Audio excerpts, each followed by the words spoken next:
नमस्कार दोस्तों, धर्म रहस्य चैनल में आप सभी का एक बार फिर से स्वागत है। आज हम लोग एक और अनुभव को वीडियो के रूप में बदलने वाले हैं और यह ईमेल पत्र हमको प्राप्त हुआ है एक साधक के द्वारा। तो आइए जानते हैं और पढ़ते हैं इनके ईमेल पत्र को। नमस्कार गुरुजी, आपकी कहानियाँ बड़ी अच्छी होती हैं। मैं भी आपके चैनल का एक सब्सक्राइबर हूं। हमारे यहाँ सुनी हुई एक कहानी है और मैं महुआपुर गांव उत्तर प्रदेश का निवासी रहा हूं और उस दौरान कहानी प्रचलित है, वही मैंने आपको ईमेल पत्र के माध्यम से भेजी है। गुरुजी, इसे प्रकाशित कीजिएगा। कहानी का शीर्षक है गुरुजी, अघोरी की प्रेमिका। तो गुरुजी, यह स्थान है महुआपुर गांव उत्तर प्रदेश और यह बात महुआपुर गांव अपनी हरियाली, पुरानी हवेली और तालाब के लिए प्रसिद्ध था। लेकिन इन सब के बीच छुपा हुआ था एक ऐसा रहस्य जिसे लोग खुलकर नहीं बोलते थे, और वह था नागिन तलैया। गांव के बूढ़े कहा करते, जिसने उस तलैया के पास रात बिताई या तो वह पागल हो गया या फिर किसी भूतनी का दामाद हो गया। यह बात सब हंसी में टालते थे, लेकिन एक घटना ने उस दौर में गांव की नींद ही उड़ा दी थी। वीरेंद्र से इस कहानी की शुरुआत होती है गुरुजी। वीरेंद्र एक हास्य प्रेमी, थोड़ा आलसी लेकिन दिल का साफ लड़का था। वह शहर से B.Com कर रहा था, लेकिन गर्मियों की छुट्टियों में अपने नाना के घर गांव आया था। वीरेंद्र को डरावनी कहानियां सुनना बहुत पसंद था, लेकिन उसे इन बातों पर विश्वास नहीं था। एक दिन वीरेंद्र ने गांव के पुजारी से मजाक में ही पूछ लिया, पंडित जी, वो नागिन तलैया वाली भूतनी से शादी करने की क्या फीस है? पंडित जी मुस्कुराए और यद्यपि फिर भी वह आंखों में उनकी एक डर था। मत पूछो बेटा, वो सिर्फ बुलाती नहीं है बल्कि बांध लेती है। कहते हैं उस रात जब वीरेंद्र सो रहा था तो सपने में उसे एक आवाज सुनाई दी, तू आ गया है ना, मैं तेरा इंतजार कर रही थी। अगले दिन गांव के डाकिया रामधन जी ने बताया कि वीरेंद्र की मां की चिट्ठी आई है, जिसमें लिखा था कि कभी अकेले उस तालाब के पास मत जाना। तुम्हारा नाना भी वहीं गया था और लौटकर फिर कभी वैसा नहीं रहा। पर वीरेंद्र को जैसे किसी अदृश्य ताकत ने उस वक्त पुकारा था। वह हंसता हुआ बोला, अबे यार, तालाब में कोई अप्सरा बैठी है क्या? चलो देख कर आते हैं। और वह चला गया, अकेला, आधी रात को, और गले में उसने एक अभिमंत्रित ताबीज भी पहना हुआ था। तलैया के किनारे एक रहस्यमयी शांति थी। दूर मेढक टर टर की आवाजें कर रहे थे। रात को वहीं बैठकर वह अचानक सो गया। उसे लगा अचानक पानी में लहरें उठी हैं और एक स्त्री की आकृति पानी से बाहर आई। लंबे गीले बाल, गाढ़ा रंग का काजल और आंखें जो झील सी गहरी थी। तुम आ गए, वह बोली। अब वीरेंद्र की हंसी बंद हो गई। आप कौन? तुम्हारी साधना अधूरी है, मैं उसे पूरी करने आई हूं। तब वीरेंद्र ने फिर से मजाक में कहा, देखिए मैडम, मैं कॉमर्स का स्टूडेंट हूं, तंत्र मंत्र मेरा टॉपिक नहीं है। पर तभी गले का ताबीज खुद ब खुद जल उठा और वह गलकर नीचे गिर गया। इसका प्रभाव ऐसा हुआ कि वह अचेत होकर गिर पड़ा। कहते हैं जब वीरेंद्र को होश आया, वह एक काले धुएं वाले कमरे में था। सामने बैठे थे बाबा त्रिकालनाथ जी। वह वहां के एकमात्र जीवित अघोरी थे। उसके जाल में फंस गया तू, बाबा बोले। कौन?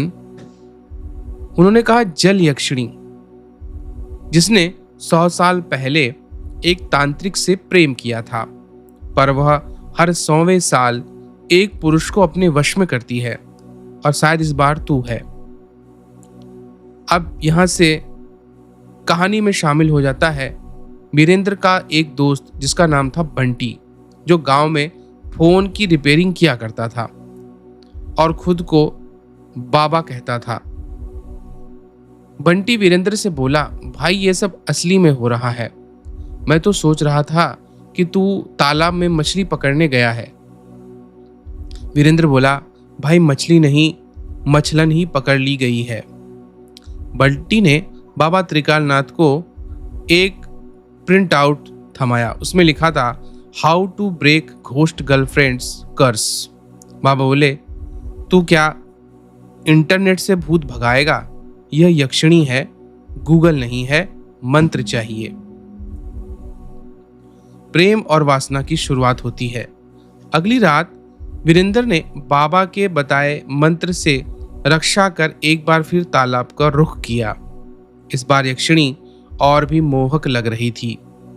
उसने वीरेंद्र से कहा, अगर तुमने मेरी कहानी सुनी तो मैं तुम्हें अपना सच्चा रूप दिखाऊंगी।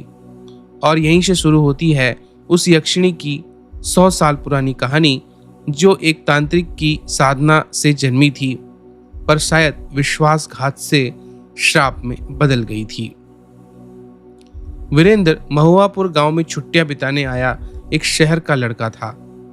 मजाक मजाक में नागिन तलैया की रात में वहां जाना और उस रहस्यमयी सुंदर यक्षिणी से सामना होना, जिस पर उसका ताबीज जल गया और वह बेहोश हो गया।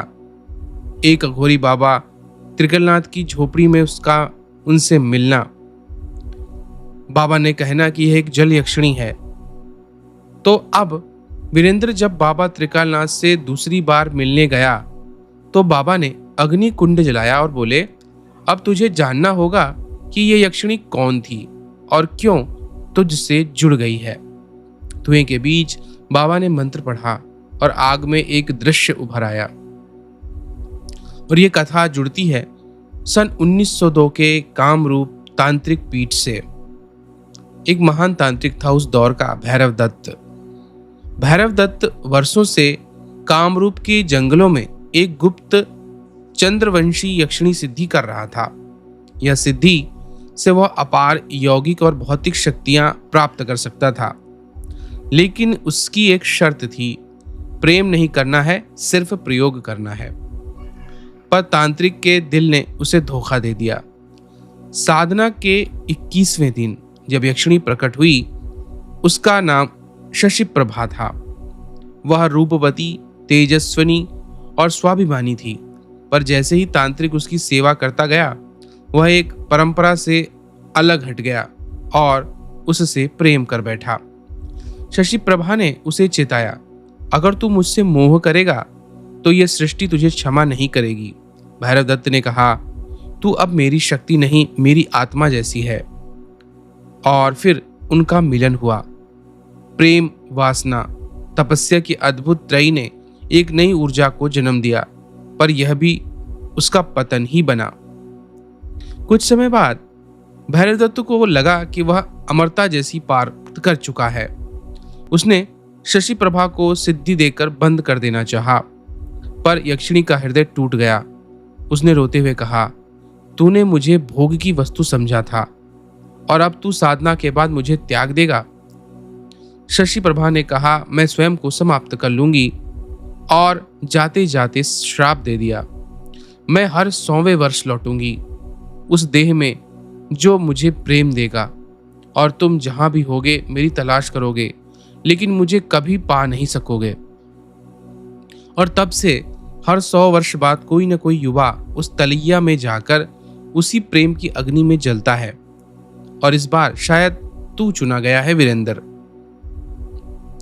बाबा की बातों से डरकर वीरेंद्र बंटी से कहता है, भाई तुझे याद है मैं लड़कियों से दूर भागता था। बंटी, हाँ, पर अब तो लड़की तुझसे नहीं भाग रही, तू उससे भाग रहा है। बंटी ने एक डब्बा निकाला जिसमें एक भूत भगाओ विधि थी। उसमें उसने स्पीकर ऑन किया और गाना सुनाना शुरू किया, भूत भगाओ भग भग भग। बाबा त्रिकालनाथ ने उसका फोन उठाकर आग में फेंक दिया। कहा, बुद्धू, मंत्रों से यक्षिणियां भागती हैं, ऐसे यंत्रों से नहीं। बाबा ने वीरेंद्र को सिखाया काली का पंचाक्षरी मंत्र, त्रिपुरा सिद्धि का प्रथम आरंभ साधना, और तीसरा रात 12 बजे पीपल के नीचे दीपक और गुलाब की माला से आवाहन करना। वीरेंद्र को पहली बार ध्यान में बैठते ही उसकी आंखों के सामने वही यक्षिणी आ गई। उसने कहा, क्या अब तुम मेरी साधना पूरी करोगे या फिर मेरी तरह अधूरी प्रेम कथा बन जाओगे? वीरेंद्र बोला, मैं तुम्हारी आत्मा को जानना चाहता हूं, बस पाना नहीं। और यक्षिणी ने उसे श्राप का एक और रहस्य बताया। अगर तुमने मेरी मुक्ति की सच्ची साधना की तो या तो मैं अमर बन जाऊंगी या तुम भस्म हो जाओगे। अब हर रात वीरेंद्र और शशि प्रभा की मुलाकात होती। बातों बातों में दोनों हंसते खिलखिलाते और धीरे धीरे एक बार फिर वही पुराना प्रेम जन्म लेने लगा। वीरेंद्र ने कहा, अगर तुम यक्षिणी हो तो मुझे डर क्यों नहीं लगता? शशि प्रभा बोली, क्योंकि सच्चा प्रेम डर के आगे ही होता है। लेकिन तभी इस कहानी में एक अजीब सा मोड़ आता है। एक रात बाबा त्रिकालनाथ ने चेताया, यक्षिणी की शक्ति अब जाग रही है और अगर तूने समय पर उसे नहीं रोका तो वह इस गांव को निगल जाएगी। उसी रात शशि प्रभा ने वीरेंद्र से मांगा, एक आखिरी चीज चाहिए, एक बलि तुम्हारे किसी अपने की। यह सुनकर वीरेंद्र स्तब्ध रह गया। वीरेंद्र, जो कि शशि प्रभा के प्रेम में उलझ चुका था, 100 साल पहले भैरवदत्त नाम के तांत्रिक ने प्रेम करके उसकी साधना अधूरी कर दी थी और बदले में शशि प्रभा ने उसे शाप दिया था। अब वह हर 100 साल बाद लौटती है और उसका लक्ष्य बना इस बार वीरेंद्र। लेकिन इस बार साधना की पूर्णता के लिए एक बलिदान मांगा गया है, किसी अपने की बलि का। वीरेंद्र की आत्मा कांप उठी। बलि किसकी? शशि प्रभा ने अपनी स्वर में मोह और आग्रह दोनों घुलते हुए कहा, तू जिसे सबसे ज्यादा चाहता है उसकी आत्मा मेरे अंतिम संस्कार की अग्नि बनेगी, तभी मेरा शाप टूटेगा और मैं मुक्त हो पाऊंगी। वीरेंद्र हतप्रभ था। मुझे क्या पता तुम कौन हो, यह सब असली है या मैं पागल हो रहा हूं? शशि प्रभा ने शांत स्वर में बोली, तू मुझे प्रेम करता है ना?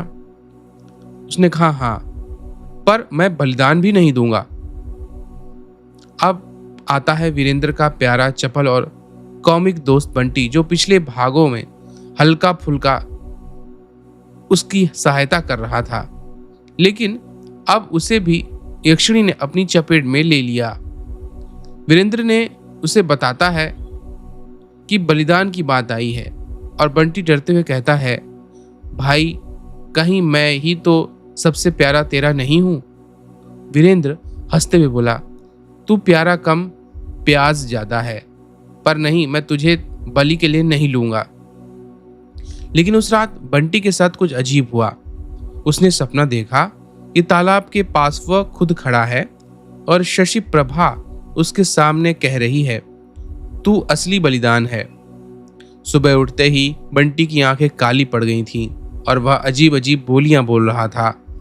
ओम क्लीम काल्ये नमः, मम देहम मम जीवम, और इसी तरह कुछ अजीब। बंटी को देखकर बाबा बोले, वह अब आधा भूत बन गया है। शशि प्रभा उसकी चेतना से खेल रही है। अगर अब कुछ नहीं किया गया तो वह कभी लौट नहीं पाएगा। बाबा ने बताया कि एक पुराना तंत्र है जो यक्षिणी को बांध सकता है, नारायणी कवच तंत्र, जो सिर्फ एक निष्कलंक साधक ही कर सकता है और उसे एक मिथ्या प्रेम का बलिदान देना होगा। वीरेंद्र ने पूछा, मतलब? बाबा बोले, जिसे वो प्रेम समझे उसे छोड़ना होगा। और जिसे सच में प्रेम है उसे पहचानना होगा। वीरेंद्र अब मानसिक द्वंद्व में है। क्या शशि प्रभा सिर्फ उसका एक मोह या इल्यूजन है, या वाकई में वो आत्मा मेरी आत्मा से जुड़ गई है? शशि प्रभा उसे बुलाती है। मैं सिर्फ आत्मा नहीं, अब तेरा अस्तित्व बन चुकी हूं। तलैया की रात में वह फिर आती है और पहली बार दोनों के बीच मोह भरी वासना की आंधी उठती है। लहरें उफनती हैं, दीपक बुझते हैं और शरीर से शरीर और आत्मा से आत्मा मिल जाती है, अर्थात दोनों के बीच शारीरिक संबंध बनते हैं। इसके बाद शशि प्रभा एकदम शांत होकर कहती है, अब तू मुझे नहीं छोड़ सकता। वीरेंद्र की आंखों में प्रेम है, लेकिन दिल में शंका भी थी। अगली सुबह बंटी घर के बाहर एक नीम के पेड़ पर उल्टा लटका मिलता है। उसकी आंखें नीली थीं और वह गा रहा था। एक यक्षिणी थी प्यारी सी, बनी अब भारी भारी सी। बाबा बोले, ये मजाक नहीं है, ये चेतावनी है। शशि प्रभा अब बंटी को माध्यम बनाकर तुझे कमजोर कर रही है। वीरेंद्र ने बोला, तो अब क्या करूं? बाबा बोले, तेरे पास दो रास्ते हैं। यक्षिणी का प्रेम स्वीकार कर अमरता की ओर बढ़, लेकिन इंसानियत को खो दे, या फिर साधना पूरी कर, मोह का त्याग कर और बंटी की आत्मा को बचा ले, परंतु यक्षिणी को हमेशा के लिए खो दे। वीरेंद्र ने आखिर निर्णय लिया, मैं बंटी को नहीं मरने दूंगा। अगर मेरा प्रेम सच्चा है तो शशि प्रभा जरूर समझेगी। बाबा त्रिकालनाथ ने उसे नारायणी यंत्र, रक्त मुद्रा और काली बीज मंत्र से बना एक रक्षा घेरा, और अब अगली रात पूर्णिमा को वह जागेगी, यह कहकर बताया। अब क्या होने वाला था? यह सब कुछ अब विशेष नया दृष्टिकोण लेने वाला था इस कहानी में। गुरुजी, आगे की कहानी मैं आपको कुछ दिनों बाद लिख करके भेज दूंगा। आप इस पर वीडियो अवश्य बनाइएगा, आपसे निवेदन है। प्रणाम गुरुजी। तो देखिए, यहाँ पर इन्होंने एक कथा को लिखकर भेजा है। आगे के भागों को हम लोग जानेंगे अगले ईमेल पत्र के माध्यम से। तो अगर यह कहानी और जानकारी आपको अच्छी लगी हो तो चैनल को लाइक, शेयर और सब्सक्राइब ज़रूर करें। आप सभी का दिन मंगलमय हो। जय मां पराशक्ति।